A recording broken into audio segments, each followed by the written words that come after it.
പ്രതി എങ്ങനെ മുഖ്യമന്ത്രിയുടെ ഓഫീസാവുക? പ്രതി മുഖ്യമന്ത്രിയല്ലേ?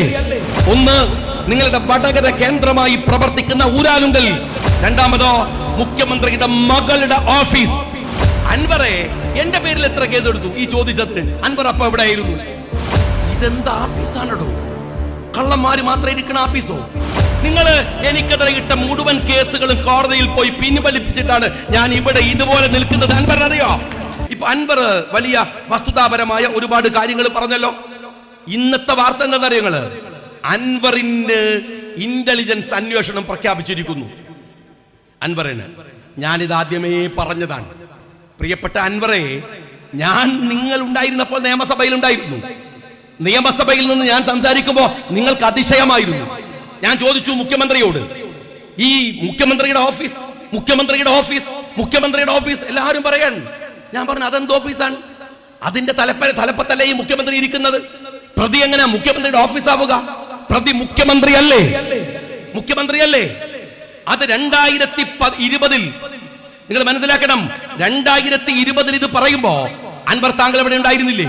2018 എക്സാലോജിക്കുമായി ബന്ധപ്പെട്ട് നടത്തിയിട്ടുള്ള ഒരു ഡീൽ, അന്നത്തെ ED റെയ്ഡ് നടന്നപ്പോ, കർത്തയുടെ ഓഫീസിൽ റെയ്ഡ് നടന്നു. ആ റെയ്ഡ് നടന്നപ്പോ 2 കാരണങ്ങളാണ് കണ്ടെത്തിയത്. ഒന്ന്, നിങ്ങളുടെ വടകര കേന്ദ്രമായി പ്രവർത്തിക്കുന്ന ഊരാലുങ്കൽ എന്ന് പറയുന്ന കാട്ടുകള്ളന്മാരുടെ പണം നിക്ഷേപിക്കുന്ന കേന്ദ്രം. രണ്ടാമത്തതോ, ഈ മുഖ്യമന്ത്രി അടക്കമുള്ള ഇടതുപക്ഷക്കാരന്റെ പണം ഇരട്ടിയാക്കുന്ന ഈ പറയുന്ന ഊരാലുങ്കൽ. രണ്ടാമതോ, മുഖ്യമന്ത്രിയുടെ മകളുടെ ഓഫീസ്, ബാംഗ്ലൂരിലെ ഓഫീസ്. എന്തേ നിങ്ങൾ രണ്ടും റൈഡ് നടത്താത്തത് എന്ന് ഞാൻ ചോദിച്ച് വീട്ടിലെത്തുന്നതിന് മുമ്പ് എന്റെ വീട് റൈഡാണ്. അപ്പോഴും എക്സാലോജിക്കില്ല, അപ്പോഴും നിങ്ങളുടെ ഊരാലുങ്കലില്ല.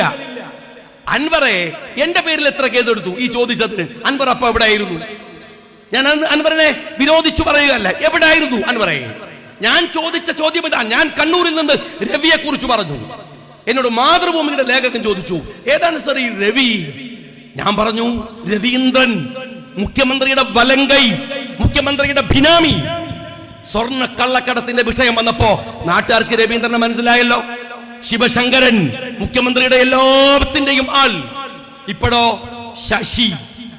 ഇതെന്താ ആഫീസാണോ? കള്ളന്മാര് മാത്രം ഇരിക്കുന്ന ആഫീസോ? എങ്ങനെയാണ് കള്ളന്മാര് മാത്രം ഇരിക്കുന്ന ആഫീസ് ആവാതിരിക്കുക? കൊള്ളക്കാരനാണല്ലോ ആഫീസിന്റെ തലവൻ. പിണറായി വിജയൻ എന്ന കൊള്ളക്കാരൻ ആഫീസിന്റെ തലവനായാൽ പിന്നെ ആ ആഫീസിൽ എന്താണ്? രവി ഉണ്ടാവും, അവിടെ ശിവശങ്കരൻ ഉണ്ടാവും, അവിടെ ശശി ഉണ്ടാവും. ഇതെന്തൊരു പാർട്ടിയാണോ? ആഫീസിൽ പോയാലും കക്കുക, വീട്ടിൽ പോയാലും കക്കുക. വീട്ടിലും കള്ളന്മാര്, ആഫീസിലും കള്ളന്മാര്. ഇങ്ങനെ ഒരു പാർട്ടി ഉണ്ടായിട്ടുണ്ടോ? ഓഫീസുമായി ബന്ധപ്പെട്ട ആരോപണങ്ങൾ വരാറുണ്ട് പലപ്പോഴും, അല്ലെങ്കിൽ വീടുമായി ബന്ധപ്പെട്ട്. ഇത് വീട്ടിലിരിക്കുന്ന മകളെ കുറിച്ച് ആരോപണം, മരുമോനെ കുറിച്ച് ആരോപണം, ഓഫീസിലിരിക്കുന്ന സകലമാന secretary, private secretary, IAS officer, എല്ലാരെ കുറിച്ചും ആരോപണം. ഈ ആരോപണങ്ങൾ മുഴുവൻ വന്നില്ലേ? ഞങ്ങളല്ലേ വിളിച്ചു പറഞ്ഞത്? ഞാൻ എന്താ അപരാധ ചെയ്തത്? നിങ്ങൾ അറിയുമോ? ഈ കോവിഡിന്റെ കാലം വന്നപ്പോ മുഖ്യമന്ത്രി ഇങ്ങനെ കേറി പോവാൻ. നമ്മളാണെങ്കിലോ നാട്ടിൽ പെണ്ണുങ്ങൾ പ്രത്യേകിച്ച് വൈകുന്നേരമായാൽ ടിവിന്റെ മുമ്പിൽ ബേജാറായിട്ട് കുത്തിരിക്കാൻ. മുഖ്യമന്ത്രിനെ കാണുമ്പോൾ തന്നെ അവൾക്കൊരു ആശ്വാസമാണ്. മുഖ്യമന്ത്രി ചോദിക്കും, നിങ്ങൾ പൂച്ചക്ക് വെള്ളം കൊടുത്തിന, നായിനെ കുളിപ്പിച്ചിന, എങ്ങനെ ചെയ്തതിന് ഉഷാറല്ലേ, സംഗതിയല്ലേ? അപ്പൊ തന്നെ ചിറ്റയിക്കൽ തുടങ്ങി, വീട്ടിലുള്ള പശുവിനെ എടുത്തു കൊടുക്കൽ തുടങ്ങി. നാട്ടുകാർ മുഴുവൻ സംഭാവനയാണ്. മുഖ്യമന്ത്രി ഇങ്ങനെ വെറുതെ കുത്തിർക്കുക, ഷോ കാണിക്കുക, പൈസ ഇങ്ങനെ വരികയാണ്. മൂപ്പർക്ക് ഹാരം കയറി തുടങ്ങി. അപ്പൊ മൂപ്പര് പറഞ്ഞു, റമദാനായപ്പോ ഇത്തവണത്തെ സക്കാത്തിന്റെ വിഹിതം കൂടി നമുക്ക് പോരട്ടെ. ഇപ്പൊ ഞാൻ വിചാരിച്ചു, സക്കാത്തിന് ഒരുപാട് സിഫത്തുകൾ, ഷർത്തുകൾ ഒക്കെ പറയാറുണ്ട്. ആരെങ്കിലുമൊക്കെ പറയും, മുഖ്യമന്ത്രി നിങ്ങൾക്ക് തരാൻ പറ്റിയ സാധനമല്ല ഈ സക്കാത്ത്, അതിന് വേറെ കണക്കുണ്ടെന്ന് പറയുന്നു വിചാരിച്ചു. ആരും പറയണ കാണില്ല. ഞാൻ പറഞ്ഞു തരാൻ പറ്റൂല. പിന്നുള്ള പൂരങ്ങൾ കണ്ടതാണ്. പിന്നല്ലാത്ത കേസുണ്ടോ? പിന്നെ ബഹളമയമാണ്. മുഖ്യമന്ത്രി പത്രസമ്മേളനം നടത്തുന്നു, വലിയ ആക്ഷേപങ്ങൾ ചൊരിയുന്നു, വലിയ പ്രശ്നം ഉണ്ടാക്കുന്നു. അൻവറെ, നിങ്ങളപ്പം ഉണ്ടായിരുന്നില്ലേ? അന്ന് നിങ്ങളെ ശബ്ദമൊന്നും കേട്ടില്ലല്ലോ. താങ്കൾ ഉണ്ടായിരുന്നില്ലേ? എത്ര കേസുകള്, എത്ര പീഡിപ്പിച്ചടോ, എത്ര ബുദ്ധിമുട്ടികൾ. ഞാനോ പോട്ടെ, എന്റെ ഭാര്യയെ രാവിലെ 7 മണിക്ക് കൊണ്ടുപോയിട്ട് രാത്രി 1 മണി വരെ ഓഫീസിൽ, 1 മണി വരെ ഓഫീസിൽ, കുടുംബക്കാരെ മുഴുവൻ, കിട്ടാവുന്ന സകല എന്റെ സുഹൃത്തുക്കളെ മുഴുവൻ കൊണ്ടുപോകാൻ ആരെയും ബാക്കിയില്ല. പീഡിപ്പിക്കല്, അതിഭീകരമായ പീഡിപ്പിക്കല്. നിങ്ങൾ എന്താ വിചാരിച്ചത്? എന്താ വിചാരിച്ചത്? നിങ്ങളുടെ ഈ പോലീസും പത്രാസും മുഖ്യമന്ത്രിയും ADGP-യും ബഹളവും എല്ലാം കൂടി കേട്ടിട്ട് എന്നെ അങ്ങോട്ട് മൂക്കിൽ വലിക്കാന്നാ നിങ്ങൾ വിചാരിച്ചോ? നിങ്ങൾ എനിക്കെതിരെ ഇട്ട മുഴുവൻ കേസുകളും കോടതിയിൽ പോയി പിൻവലിപ്പിച്ചിട്ടാണ് ഞാൻ ഇവിടെ ഇതുപോലെ നിൽക്കുന്നത്. അൻവറിനറിയോ? നിങ്ങൾ പേടിപ്പിച്ചാൽ മുട്ടുപറക്കണമെന്നല്ല. മുഖ്യമന്ത്രി ഇന്ന് പറഞ്ഞപ്പോ മറുപടി അൻവർ അപ്പം പറയണായിരുന്നു. കാട്ടുകളനാണ് ആ മനുഷ്യൻ. അയാൾ പറയുന്നതിന് മറുപടി പറയാൻ നട്ടല് അൻവറിന്റെ പുറത്തില്ലെങ്കിൽ പിന്നെ ഈ പറഞ്ഞ വാക്കൊക്കെ പാഴ്വാക്കാണ്. പക്ഷെ ഓർത്തോ അൻവറെ, പടച്ച തമ്പുരാനായല്ലാതെ ഒരു പടപ്പ് വന്ന് പേടിപ്പിച്ചാലും പേടിക്കില്ലെന്ന് ഞങ്ങൾക്ക് ഉറപ്പുണ്ട്. ഞങ്ങളുടെ മടിയിൽ കനമില്ല, അറിയോ നിനക്ക്? എന്നിട്ട് പേടിപ്പിക്കാൻ വന്നതാണ് ആ സമയത്ത്. ഞങ്ങൾ പറഞ്ഞപ്പോ നിങ്ങളൊന്നുമില്ല. ഞാൻ ചോദിക്കട്ടെ, ഇവിടെ എന്തെല്ലാം അബദ്ധങ്ങളാണ് നിങ്ങൾ ചെയ്തുകൊണ്ടിരിക്കുന്നത്? നിങ്ങൾ ഓർത്തു നോക്കിയിട്ടുണ്ടോ? RSS മലപ്പുറം ജില്ല രൂപീകരിക്കുന്ന സമയം മുതൽ ഒരു 10-40 കൊല്ലത്തോളമായി കേരളത്തെ ടാർഗറ്റ് ചെയ്യുന്നു. കേരളത്തിലെ മുസ്ലിങ്ങൾക്ക്, മുസ്ലിം കമ്മ്യൂണിറ്റിയുടെ സാമൂഹ്യ ജീവനത്തിന് ഒരു രീതിയുണ്ട്, അതിൽ സുതാര്യതയുണ്ട്. ഞാൻ എപ്പോഴും പറയാറുണ്ട്, കേരളത്തിൽ വന്ന ദഅവത്ത്, ദീനീ പ്രവർത്തനം, എല്ലാത്തിനും ഒരു ട്രാൻസ്പെറൻസി ഉണ്ട്. എന്താണത്? നിങ്ങൾ വേറെ എവിടെ പോയി നോക്ക്. കേരളത്തിൽ മാലിക് ബിൻ ദീനാറും കൂട്ടരുമാണ് കേരളത്തിൽ വന്നത് ദീനിനെ പ്രചരിപ്പിക്കാൻ. വന്നിട്ടോ അവർ ആളുകളുമായി കമ്മ്യൂണിക്കേറ്റ് ചെയ്തു തുടങ്ങി. അങ്ങനെ തുടങ്ങിയിട്ട് അവർ ചെയ്ത മാർഗം എന്താണെന്നറിയോ നിങ്ങൾക്ക്? അവർ നേർക്കുനേരെ ആ സംവാദത്തിലേക്ക് മുസ്ലിങ്ങൾ ഇവിടെ വന്ന് ജീവിക്കാൻ തുടങ്ങിയപ്പോ നമ്മളുടെ ഉമ്മമാര് എത്ര മനോഹരമായ അക്ഷരജ്ഞാനികളാണെന്നറിയുമോ?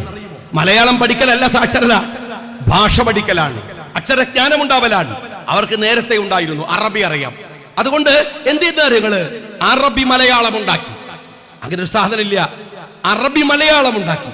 എന്നിട്ട് മറ്റുള്ളവരുമായി കമ്മ്യൂണിക്കേറ്റ് ചെയ്യാൻ തുടങ്ങി, വാർത്തകൾ വായിക്കാൻ തുടങ്ങി, അറിവുകൾ സമ്പാദിക്കാൻ തുടങ്ങി. അവര് വന്നത് മക്കത്തു നിന്നാണ്. അവിടെ വേഷം കന്തൂറയാണ്. പക്ഷേ കന്തൂറയല്ല. കേരളത്തിൽ വരുമ്പോൾ ഈ ദഅവത്തിന്റെ പ്രബോധകരുടെ കൂട്ടായ്മ മുണ്ട് ധരിച്ചു. അവിടെ അവർ ഷർട്ട് ഇട്ടു. സമസ്ത കേരള ജമിയത്തുൽ ഉലമയുടെ പ്രസിഡന്റിനെ എടുത്തു നോക്ക്, കേരള നേതൃത്വ മുജാഹിദിന്റെ പ്രസിഡന്റിനെ, സെക്രട്ടറി എടുത്തു നോക്ക്, ഇവിടുത്തെ എല്ലാ മതസംഘടനകളെയും എടുത്തു നോക്ക് നിങ്ങൾ. അവരൊക്കെ മുണ്ടു ഷർട്ടുമാണ്. കാരണം എന്താണ്? വേഷം കൊണ്ട് മാറി നിന്നില്ല. ഭാഷ കൊണ്ട് വടകര താലൂക്കുകാർ സംസാരിക്കുമ്പോ നിങ്ങളുടെ ഭാഷയുടെ ഒരു ടോൺ ഉണ്ട്, ഒരു സ്പെഷ്യൽ ടോണാണ്. ആ ടോണ് ഇവിടുത്തെ എല്ലാവർക്കും ഒരുപോലെയാണ്. ഇവിടുത്തെ സീതയും ഇവിടുത്തെ ആയിഷയും ഇവിടുത്തെ മുഹമ്മദും രാജനും സോമനും ഒക്കെ ഒരേ ടോണാണ്. അവർ അങ്ങനെ മിങ്കിൾ ചെയ്തു, ഒരേപോലെ മിങ്കിൾ ചെയ്തു. ഭാഷയിൽ, വേഷത്തിൽ. ദഅവത്തിലെ ഏറ്റവും പ്രധാനമായ കാര്യം എന്താണ്? കമ്മ്യൂണിക്കേഷൻ ആണ്. അത് സാധ്യമാക്കിയെടുത്തു. പരസ്പരം അങ്ങനെ മിങ്കിൾ ചെയ്ത് നാട്ടിലൊരു റോഡ് വന്നാൽ, പാലം വന്നാൽ, സ്കൂൾ വന്നാൽ അവിടെ എല്ലാവരും ഉണ്ട്. എല്ലാ വിഭാഗം ജനങ്ങളും മനുഷ്യരും ഉണ്ട്. മിങ്കിൾ ചെയ്ത് ജീവിച്ചു. ഇവിടെ ഒരു RSS അജണ്ട സാധ്യമായിരുന്നില്ല. കള്ളപ്രചാരണങ്ങൾ കൊണ്ട് തകർക്കാൻ കഴിയുന്നതായിരുന്നില്ല ഇവിടുത്തെ RSSകാരന്റെ അജണ്ട. ഹെയ്റ്റ് ക്യാമ്പയിനാണ് അവരുടെ ഏറ്റവും വലിയ ആയുധം. ആ ആയുധം കേരളത്തിൽ വില പോകുമായിരുന്നില്ല. മലപ്പുറം ജില്ല ഏറ്റവും കൂടുതൽ മുസ്ലിങ്ങളുള്ള ജില്ല എന്ന നിലക്ക് ഇതിന്റെ മുൻപന്തിയിൽ നിന്നു. തെക്കൻ കേരളത്തിൽ നിന്ന് RSS പ്രചാരണത്തിൽ ഭയപ്പെട്ടു മലപ്പുറത്ത് വന്നിറങ്ങിയവർ പിന്നെ മരിച്ചു പോകുന്നത് വരെ എനിക്ക് മലപ്പുറം മതി എന്ന് പറഞ്ഞ് അവിടെ പാർക്കാൻ തുടങ്ങി. ജീവനം വളരെ മനോഹരമായിരുന്നു. മലപ്പുറം ജില്ല ഉണ്ടാക്കിയപ്പോ RSSന്റെ പ്രചാരണം CPM അടക്കം ഏറ്റെടുത്തു. എന്താണ്? മലപ്പുറം ഉണ്ടായാൽ അതൊരു പാകിസ്ഥാനാവും. മലപ്പുറത്തിന്റെ തീരപ്രദേശങ്ങളിൽ പാകിസ്ഥാനിൽ നിന്ന് കപ്പൽ വരും, ആയുധങ്ങൾ കൊണ്ടുപോയി ഇറക്കും.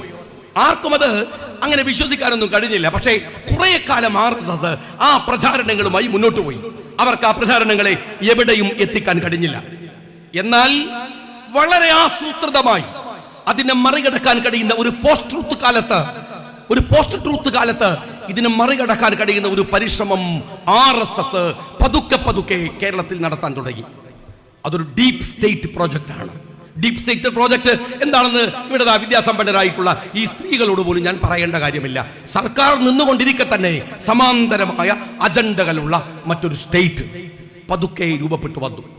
അതിന് കാരണമായി അവർ പിടിച്ചത് കേരളത്തിലെ ആൾബലമുള്ള ഒരു രാഷ്ട്രീയ പാർട്ടിയുടെ നേതാവിനെ തന്നെയാണ്. ഞങ്ങൾ നിരന്തരമായി പറയുന്നുണ്ട്, നിങ്ങൾക്ക് ലീഗിനോടുള്ള വിരോധം രാഷ്ട്രീയ വിരോധമായിട്ട് നിങ്ങൾ കരുതിക്കോളൂ.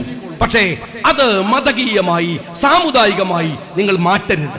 പലപ്പോഴും ഞങ്ങൾ പറഞ്ഞിട്ടുണ്ട്. പക്ഷേ കേട്ടില്ല CPM. മുസ്ലിം ലീഗുമായുള്ള അഭിപ്രായ വ്യത്യാസത്തെ അവർ മുസ്ലിം സമുദായത്തിനെതിരെയുള്ള ഒരു നീക്കമാക്കാൻ തീരുമാനിച്ചു. അപകടകരമായി. അതിനിടയിലാണ് അവർക്ക് പലപ്പോഴും CPM-ന്റെ പ്രവർത്തകർ അതിൽ നിന്നും കുതറി നിന്നപ്പോൾ അവർക്ക് ലഭ്യമായ ഒരു നേതാവാണ് പിണറായി വിജയൻ. അത്രമേൽ CPM-ൽ സ്വാധീനമുള്ള, അത്രമേൽ CPM പ്രവർത്തകർക്ക് ഇമ്പമുള്ള, ഒരു ചങ്കുള്ള, എല്ലാവരെയും വെട്ടുന്ന, 2 ചങ്ക് സ്പെഷ്യലായിട്ടുള്ള ഈ പിണറായി വിജയനെ അവർ പിടിക്കുന്നത്. പിണറായി വിജയനാണെങ്കിൽ മടിയിൽ കനമല്ല പാറക്കല്ലും വെച്ചിരിക്കുന്ന ഒരാളാണ്. അയാൾക്ക് ലാവ്ലിൻ കേസുണ്ട്, പലതരം പ്രശ്നങ്ങളുണ്ട്. അച്യുതാനന്ദൻ എന്ന് പറയുന്ന സത്യസന്ധനായ, ഞങ്ങൾക്ക് വിരോധമുള്ള കമ്മ്യൂണിസ്റ്റുകാരനായ, പക്ഷേ സത്യസന്ധനായ ഒരു രാഷ്ട്രീയക്കാരനെ വെട്ടുമ്പോഴുണ്ടാവുന്ന കുറെ പ്രശ്നങ്ങളുണ്ട്. RSSന്റെ ഡീപ് സ്റ്റേറ്റ് പ്രോജക്ട് സ്റ്റാർട്ട് ചെയ്യുന്നത് പിണറായി വിജയന്റെ വീക്ക്നെസ്സിൽ പിടിച്ചുകൊണ്ടാണ്. കഴിഞ്ഞ 8 വർഷക്കാലം നിങ്ങൾ ഓർത്തോളൂ, മലപ്പുറത്ത് പറഞ്ഞ പ്രചരണങ്ങൾ എന്താ അറിയുക? റമദാൻ മാസം അവിടുത്തെ മുസ്ലിങ്ങൾ ഹോട്ടലൊക്കെ അങ്ങ് കൂട്ടിപ്പോവും, പിന്നെ ഹിന്ദുക്കൾക്ക് ഭക്ഷണം കഴിക്കാൻ വയ്യ, ക്രിസ്ത്യാനികൾക്ക് ഭക്ഷണം കിട്ടൂല. എന്തൊരു ക്രൂരമാണ്. ഇതായിരുന്നു ഇന്ത്യ, കേരളത്തിന് പുറത്തൊക്കെ ഉള്ള പ്രചാരണം. മലപ്പുറത്തുള്ളവർക്കറിയാം അതൊന്നും വസ്തുതയല്ല, അതൊരു മൈൻഡ് ചെയ്തില്ല. ഇങ്ങനെ കുറെ പ്രചാരണങ്ങൾ അങ്ങനെ നടത്തി. ആ മലപ്പുറത്തെ RSSന്റെ അജണ്ടക്ക് കൊണ്ടുവന്ന് കൊടുക്കാൻ ഇവർ ഏൽപ്പിച്ച പോലീസ് ഓഫീസറാണ് സുജിത് ദാസ്. പക്കാ കമ്മ്യൂണിസ്റ്റ് ആയിട്ടുള്ള സുജിത് ദാസ്. ഈ സുജിത് ദാസിനെ മലപ്പുറത്ത് നിയോഗിക്കുന്നത് പിണറായി വിജയൻ അജിത്തിന്റെ നേരിട്ടുള്ള നിർദ്ദേശത്തിലാണ്. ചെറിയ പ്രശ്നമല്ല ഇത്. ഇപ്പൊ ഡാറ്റ ഉണ്ടാക്കി. നിങ്ങൾ മനസ്സിലാക്കണം, നിങ്ങൾ ഞാനും പ്രസംഗിച്ച് ഈ പ്രസംഗം കഴിഞ്ഞ് ഒരു വികാരം പിടിച്ച് പോയാ പോരാ. ഡാറ്റ എതിരാണ്. ഡോക്യുമെന്റ് ഉണ്ടാക്കി കഴിഞ്ഞു. മലപ്പുറം ഇന്ത്യയിലെ ഏറ്റവും കൂടുതൽ ക്രിമിനൽ റേറ്റ് ഉള്ള ഒരു ജില്ലയാണ്. നിങ്ങൾക്ക് മലപ്പുറം അറിയില്ലേ? ഇത് പണ്ടത്തെ പോലെ സഖാക്കൾ പ്രസംഗിക്കുന്ന പോലെ റഷ്യയിലേക്ക് നോക്കൂ, മറ്റേ കോത്താഴത്തിലേക്ക് നോക്കൂ എന്ന് പറഞ്ഞ പോലെ അല്ല. തൊട്ടടുത്തല്ലേ മലപ്പുറം. ഞാനിപ്പം ഭക്ഷണം കഴിക്കാൻ പോയ വീട്ടില് അവരുടെ പിതാവ് മലപ്പുറത്തുകാരാണ്, തിരൂർക്കാരനാണ്. നമുക്കറിയില്ലേ മലപ്പുറം? ആ മലപ്പുറമാണോ ഇന്ത്യയിലെ ഏറ്റവും വലിയ ക്രിമിനൽ റേറ്റ് ഉള്ള ഒരു ജില്ലയാവുന്നത്? എന്താ ഉണ്ടാക്കാന്നറിയോ? ഞാനും എന്റെ ഒരു സുഹൃത്തും കൂടെ ബൈക്കിൽ പോവാണ്. ബൈക്കിൽ പോയാൽ ആ ബൈക്കിൽ ഹെൽമെറ്റ് ഇല്ല, ചെറിയ കേസാണ്, ഹെൽമെറ്റ് ഇല്ല, ഫൈൻ അടച്ചാൽ മതി. പക്ഷേ എന്റെ പേരിൽ ഇടുന്ന കേസ് എന്താണെന്ന് അറിയുമോ? എന്റെ പേരിൽ ഒരു കേസ്, എന്റെ കൂടെ യാത്ര ചെയ്ത ബൈക്കിന്റെ നേരെ പിറകിലിരുന്നവന്റെ പേരിൽ വേറെ ഒരു FIR. കേസ് 2. ഒരാളെ എന്തെങ്കിലും ഒരു മയക്കുമരുന്ന് കേസിൽ പിടിച്ചാൽ 4 പേരുണ്ടോ? 4 FIR. ഈ സുജിത് ദാസ് പ്ലാൻ ചെയ്ത് ഇന്ത്യയുടെ ഡാറ്റാ ബാങ്കിലേക്ക് ഇന്ത്യയിലെ ഏറ്റവും ക്രൈം റേറ്റ് ഉള്ള സ്റ്റേറ്റായി മലപ്പുറം ജില്ലയെ മാറ്റി. വളരെ പതുക്കെ അജിത് ദാസിന്റെ പിന്തുണയോടെ, ശശിയുടെ പിന്തുണയോടെ, പിണറായി വിജയന്റെ പിന്തുണയോടെ. ഞാൻ പറയുന്നത്, ഇത് പിണറായി വിജയൻ അറിയില്ല എന്ന് പറഞ്ഞിരുന്നെങ്കിൽ നമുക്ക് വിട്ടേക്കാമായിരുന്നു. പക്ഷേ പിണറായി വിജയൻ ഇന്നലത്തെ പത്രസമ്മേളനത്തോടുകൂടെ അദ്ദേഹം കൂടെ ആവർത്തിച്ചു, മലപ്പുറമാണ് ഏറ്റവും പ്രശ്നമുള്ള ജില്ല എന്ന് ആവർത്തിച്ചു പറഞ്ഞു. ഇത് പ്ലാൻഡ് ആണ് എന്നതിന് വേറെ എന്താ തെളിവ് വേണ്ടത്? ഞാൻ പത്രസമ്മേളനത്തിൽ പറഞ്ഞു, എലത്തൂരിലെ ട്രെയിൻ അപകടത്തെ കുറിച്ച് ഞാൻ പറഞ്ഞു. ട്രെയിൻ കത്തിച്ചു. ഞാൻ വിശദീകരിക്കണില്ല, പക്ഷെ നിങ്ങൾ ആലോചിച്ച് നോക്കുക. എലത്തൂരില് ട്രെയിനിന് തീ കൊടുക്കുന്നു, കുറെ ആളുകൾക്ക് 9 പേർക്ക് പൊള്ളലേൽക്കുന്നു. പൊള്ളലേറ്റിട്ട് അവിടെ കുറച്ചു നേരം ട്രെയിനൊക്കെ നിന്ന് പോലീസ് വന്നു, റെയിൽവേ പോലീസ് വന്നു, ട്രെയിൻ പോയി. കാര്യമായി വേറെ ഒന്നുമില്ല എന്നുള്ള നിലക്ക് ട്രെയിൻ പോയി. നമ്മളൊക്കെ വാർത്ത കേൾക്കുന്നു, എലത്തൂരിൽ ട്രെയിനിന് തീ വെച്ചു എന്ന വാർത്ത കേൾക്കുന്നു. കുറച്ച് കഴിഞ്ഞപ്പോൾ 3 മണിക്കൂർ, കറക്റ്റ് 3 മണിക്കൂർ കഴിഞ്ഞപ്പോൾ കേൾക്കുന്നത് 3 പേർ റെയിൽവേ ട്രാക്കിൽ മരിച്ചു കിടക്കുന്നു എന്നാണ്. നിങ്ങളും ഞാനും നിരന്തരമായി ട്രെയിൻ യാത്ര നടത്തുന്നവരാണ്. ഇവിടെ വടകര പോയി നമ്മൾ ട്രെയിൻ കയറി. ഞാൻ സ്ഥിരമായിട്ട് കണ്ണൂരിലെ MLA ആയിരുന്ന സമയത്തൊക്കെ ഈ റോഡുകളുടെ അവസ്ഥ ഇങ്ങനെയൊക്കെ ആയതുകൊണ്ട് പലപ്പോഴും ട്രാഫിക്കും പ്രശ്നമാകുന്നതുകൊണ്ട് ട്രെയിനിലാണ് അധികം പോവുക. ഞാൻ ഇപ്പോഴും പറഞ്ഞ കണ്ണൂർ പോയിട്ട് ട്രെയിനിൽ പോവാണ്ടതാണ്. ആ ട്രെയിനിൽ എന്തെങ്കിലും ഒരു ചെയിൻ പിടിച്ച് നിങ്ങൾ വലിച്ചു നിർത്തിയാൽ അപ്പോൾ പോലീസ് വന്ന് ചെയ്യുന്ന പണി എന്താ? നിങ്ങൾ ടോർച്ച് എടുത്തിട്ട് ട്രെയിനിൻ്റെ ഈ ടയറുകളുടെ ഭാഗത്ത് ഇങ്ങനെ അടിച്ചു നോക്കും. നിങ്ങൾ എത്ര കണ്ടിട്ടുണ്ട്? ആ ട്രെയിൻ പോയിട്ട് 3 മണിക്കൂർ കഴിഞ്ഞിട്ടാണ് 3 പേർ മരിച്ചത് കാണുന്നത്. അതിൽ കുട്ടിയുടെ പോസ്റ്റ്മോർട്ടം റിപ്പോർട്ട് എന്താ അറിയോ? കൈ അറ്റുപോയിട്ട് ചോര വാർന്നു. 2 വയസ്സുള്ള കുട്ടി ചോര വാർന്നു മരിച്ചതാണ്. തീർന്നു. ഈ പറയുന്ന തീവച്ചെന്ന് പറയുന്നവൻ ഇതേ ട്രെയിനിൽ കണ്ണൂരിൽ പോയി ഇറങ്ങും. കണ്ണൂരിൽ നിന്ന് അയാൾ മഹാരാഷ്ട്ര വഴി എത്തുന്നു. രണ്ടാമത്തെ സീന് കേട്ടോ. എന്നിട്ട് ഇയാൾ പറയുന്നത് എന്താ അറിയങ്ങൾ? ഇവൻ ആരോടോ പറഞ്ഞു, ഈ പ്രതി എന്ന് പറയുന്നവന് ഇവനെ ട്രെയിനിൽ നിന്ന് തള്ളിയിട്ട് കൊല്ലാൻ ശ്രമിച്ചു എന്ന്. അത് വാർത്ത കേൾക്കുന്നു. ഇതൊക്കെ ഇതിന്റെ കഥകളാണ്. ഇതിന്റെ ക്ലൈമാക്സ് ഞാൻ പറയാം. ഇതങ്ങനെ പോയി DGPയോട് ADGPയോട് അജിത്തിനോട് പത്രക്കാർ ചോദിക്കുന്ന ഒരു ചോദ്യമുണ്ട്. നിങ്ങൾ തീവ്രവാദം പറയണല്ലോ, എന്താ അതിന് തെളിവ്? അയാൾ പറയുന്ന വൃത്തികെട്ടൊരു വാക്കുണ്ട്. ഈ പ്രതി എവിടുന്നാ വന്നെന്നറിയാം? ഷഹീൻ ബാഗിൽ നിന്നാണ്. എന്താണ് മിസ്റ്റർ അജിത് ADGP ഷഹീൻ ബാഗ്? ഇവിടുത്തെ കൊച്ചുകുട്ടികൾക്കറിയാം, ഇന്ത്യയിലെ പൗരത്വ സമരത്തിൽ വീരോചിതമായി സമരം നയിച്ച പ്രദേശമാണ് ഷഹീൻ ബാഗ്. അവിടുത്തെ പെണ്ണുങ്ങൾ തെരുവിലിറങ്ങി ആ സമരത്തെ പ്രോജ്വലമാക്കി. കോഴിക്കോട് കടപ്പുറത്തെ യൂത്ത് ലീഗ് ഷഹീൻ ബാഗ് എന്ന പേരിട്ടത് ആ സമരത്തിന്റെ ഭാഗമായിട്ടാണ്. ഷഹീൻ ബാഗ് ഇന്ത്യയിലെ സമരങ്ങളുടെ, പൗരത്വ സമരങ്ങളുടെ ഒരു നാമമായിരുന്നു. മിസ്റ്റർ ADGP, ഷഹീൻ ബാഗ് മനുഷ്യനെ പച്ചക്ക് കൊല്ലുന്ന, വെട്ടുന്ന, ഇല്ലാതെയാക്കുന്ന RSS പ്രവർത്തനങ്ങളുടെ കേന്ദ്രമാണ്. പൗരത്വ സമരം എങ്ങനെയാ ADGP ഒരു തീവ്രവാദാവുക? എന്നിട്ട് ഇയാൾ ചെയ്തതറിയോ നിങ്ങള്? ഷഹീൻ ബാഗിൽ നിന്ന് കുറെ ആളുകളെ ഇങ്ങോട്ട് കൊണ്ടുവന്നു, ഇവിടത്തേക്ക് കൊണ്ടുവന്നു. അതിൽ മുഹമ്മദ് മോനിസ് എന്ന് പറയുന്ന ഒരു ചെറുപ്പക്കാരൻ ഉണ്ടായിരുന്നു. അവൻ പ്രതിയല്ലെന്ന് ഈ ADGP ഇപ്പൊ പറയണു. ഞാൻ ചോദിക്കട്ടെ, മുഹമ്മദ് മോനിസിനെ കൊണ്ടുവന്ന് മാരകമായി പരിക്കേൽപ്പിച്ചപ്പോ മുഹമ്മദ് മോനിസിന്റെ പിതാവ് മുഹമ്മദ് എന്താണ് ഷാറൂഖ് ഡൽഹിയിലേക്ക് വന്നു മോനെ കാണാൻ.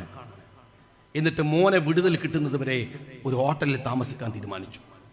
മുഹമ്മദ് ഷാറൂഖ് ഹോട്ടലിൽ വെച്ച് മരിച്ചു കിടക്കുന്നത് കണ്ടു. ADGP എന്താ പറഞ്ഞത്? ഔദ്യോഗിക ഭാഷ എന്താണ്? ആത്മഹത്യ. തന്റെ മകൻ മാത്രമാണ് അവിടെ ജയിലിൽ കിടക്കുന്ന, പോലീസ് കസ്റ്റഡിയിൽ ഉള്ളത് എന്ന് അറിഞ്ഞിട്ട് ഈ മനുഷ്യൻ ഇവിടെ വന്ന് ആത്മഹത്യ ചെയ്യോ? അത് കേട്ടപ്പോൾ എന്റെ ചെവിയിൽ അലക്കുന്ന ഒരു വാചകമുണ്ട്, അൻവറിന്റെ വാക്ക്. ഇയാൾ കൊല്ലും, ഇയാൾ കൊല്ലിക്കും. ഇതേ ADGP മിസ്റ്റർ മുഖ്യമന്ത്രി, അങ്ങയുടെ കീഴില്